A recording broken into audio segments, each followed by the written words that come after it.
आज हम बात करेंगे जावा में वेरिएबल्स और डाटा टाइप्स के बारे में।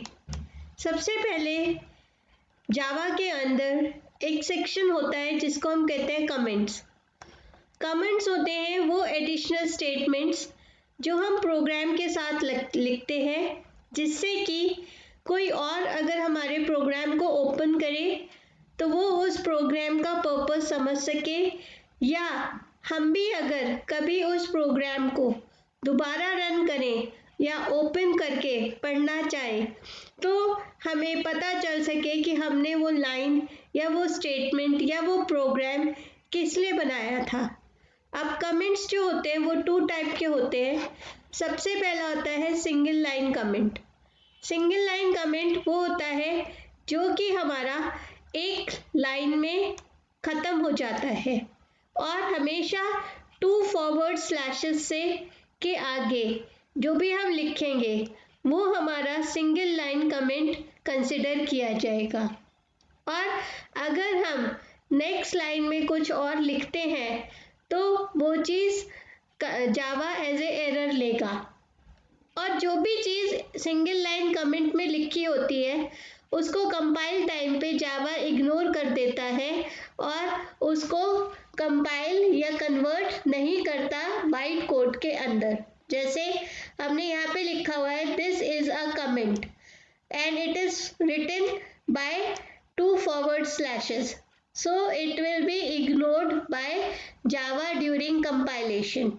लेकिन system.out.println will be compiled and it will print hello world as the answer.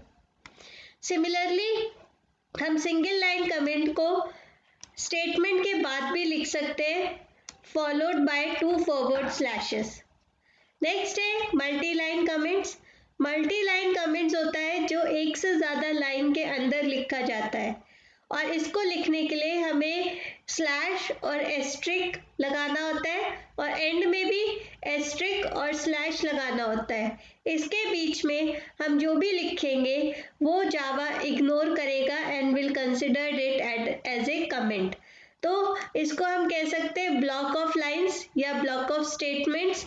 Fine, जैसे यहाँ पे हमने कहा है the code below will print the word hello word to the screen and it is amazing. So यहाँ पे देखिए हमने एक से ज़्यादा लाइन में कमेंट्स लिखा है और उसको हमने फॉरवर्ड स्लैश और एस्ट्रिक से फॉलो किया बिफोर एंड एंड में भी हमने एस्ट्रिक और स्लैश लगाया है। उसके बाद जावा कंपाइल करेगा system.out.println को और हेलो वर्ड प्रिंट कर देगा। अब आता है वेरिएबल्स। वेरिएबल्स क्या होते हैं? वेरिएबल्स एक्चुअली होते हैं कंटेनर्स जो किसी पर्टिकुलर टाइप की वैल्यू को स्टोर करते हैं। जैसे अगर मैं सिंपल टर्म्स में बात करूं तो अगर हमारे पास एक ज्योमेट्री बॉक्स है तो उस ज्योमेट्री बॉक्स में हम अलग अलग वैल्यूज़ या अलग अलग आइटम्स को डालते हैं, जैसे pen, sharpener, eraser, pencil and so on. उसी तरीके से जावा में वेरिएबल्स जो होते हैं वो अलग अलग वैल्यूज़ को अपने अंदर स्टोर करते हैं। तो सबसे पहले जो वेरिएबल होता है वो होता है स्ट्रिंग टाइप का, जो अपने अंदर स्ट्रिंग वैल्यू को स्टोर करता है। स्ट्रिंग वैल्यू क्या होती है? वो वैल्यू जो एक से ज़्यादा कैरेक्टर से मिलके बनती है। जैसे अगर हमने हेलो लिखा तो इसमें HELLO मीन्स 5 कैरेक्टर्स हैं, तो it forms a string, it forms a word. And string variable में जो भी वैल्यू स्टोर होगी वो डबल कोट्स के अंदर स्टोर की जाती है, तभी जावा उसको एज अ स्ट्रिंग कंसिडर करता है। नेक्स्ट है इंट। इंट स्टोर करता है अपने अंदर what do you call integer type value, and integer type value होती है whole numbers without decimal numbers such as 123 -123, या हमने लिख दिया 99 और we have written -99999, so it will be considered as a integer. Next है फ्लोट। फ्लोट स्टोर करता है फ्लोटिंग पॉइंट नंबर्स या डेसिमल नंबर्स को, जैसे हमने यहाँ पे लिया एग्जाम्पल 19.99 और -19.99। कैरेक्टर वेरिएबल स्टोर करेगा सिंगल कैरेक्टर को, जो कि सिंगल कोट्स के अंदर होंगे या फिर उसके अंदर हम डबल कोट्स को नहीं लगाते। अगर डबल कोट्स को लगाएंगे तो it will be considered a string. Next Boolean. Boolean value store करती है अपने अंदर ट्रू या फॉल्स, मीन्स 0 और 1 की वैल्यू को अगर हमें स्टोर करना है तो उसके लिए हमें बूलियन टाइप का वेरिएबल लेना पड़ेगा। वेरिएबल्स को डिक्लेयर कैसे किया जाता है? वेरिएबल को डिक्लेयर करते हैं हम type variable name equals to value, means किस टाइप का वेरिएबल है, इंटीजर है, कैरेक्टर है, फ्लोट है, स्ट्रिंग है, किस टाइप का वेरिएबल है ये हमें बताना होगा। उसके बाद वेरिएबल का नाम क्या है, एक्स है, वाई है, सैलरी है, क्या नाम है वो बताना होगा। उसके बाद इक्वल टू के बाद उसकी वैल्यू हमें असाइन करनी होगी कि क्या वैल्यू हम उस वेरिएबल में स्टोर कराना चाहते हैं। जैसे यहाँ हमने लिया string name, string is data type, name variable का नाम है और value John. So it will take John as the value in the variable name। और फिर हम जब इसको प्रिंट कराएंगे तो ये जो आंसर प्रिंट करेगा वो हमें प्रिंट करेगा John, because it is the value that we assigned over there। Next है कि हम वेरिएबल को इस एक और तरीके से कर सकते हैं डिक्लेयर। जैसे हमने बनाते वक्त हमने वेरिएबल की वैल्यू डिफाइन की int my num equals to 15 system dot out dot println my num. So यहाँ पे जो वैल्यू प्रिंट होगी 15। एक तो ये तरीका है कि हमने वेरिएबल को डिक्लेयर किया और वैल्यू असाइन कर दी। एक दूसरा तरीका है कि हम वेरिएबल को डिक्लेयर कर सकते हैं without assigning the value. Value हम बाद में भी असाइन कर सकते हैं, स्टैटिक वे में या डायनेमिक वे में।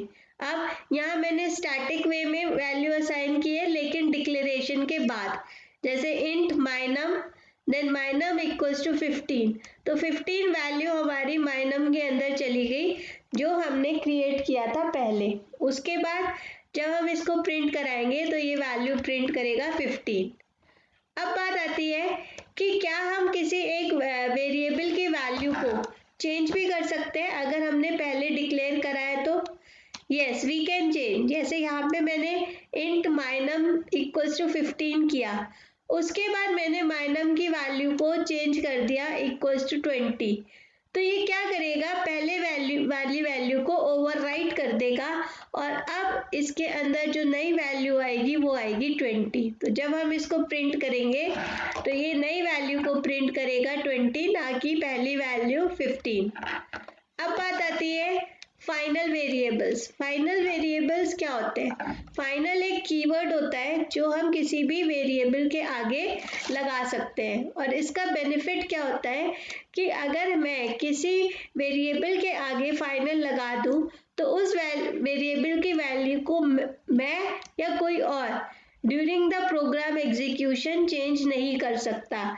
प्लीज अगर हम इसकी वैल्यू को ओवरराइट करना चाहेंगे तो वो एरर मैसेज जनरेट कर देगा। जैसे मैंने कहा final int my num equals to 15, तो इंटीजर टाइप का वेरिएबल बनाया है माइनम और उसको फाइनल डिक्लेयर किया है। फिर अगर हम इसको ओवरराइट करेंगे तो it will generate an error can not assign a value to a final variable.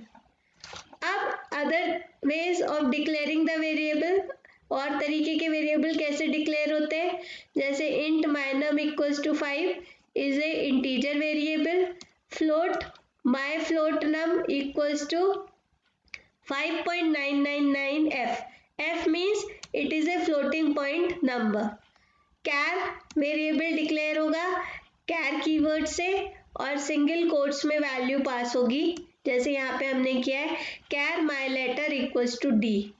Boolean variable होगा बूलियन कीवर्ड से और इसके अंदर हमने वैल्यू स्टोर कराई है ट्रू। स्ट्रिंग वेरिएबल होगा स्ट्रिंग और फिर डबल कोट्स में हम उसकी वैल्यू को पास करेंगे। अब बात आता है कि जो डाटा है वो हमारा ब्रॉडली टू टाइप्स के ग्रुप्स में डिवाइडेड है।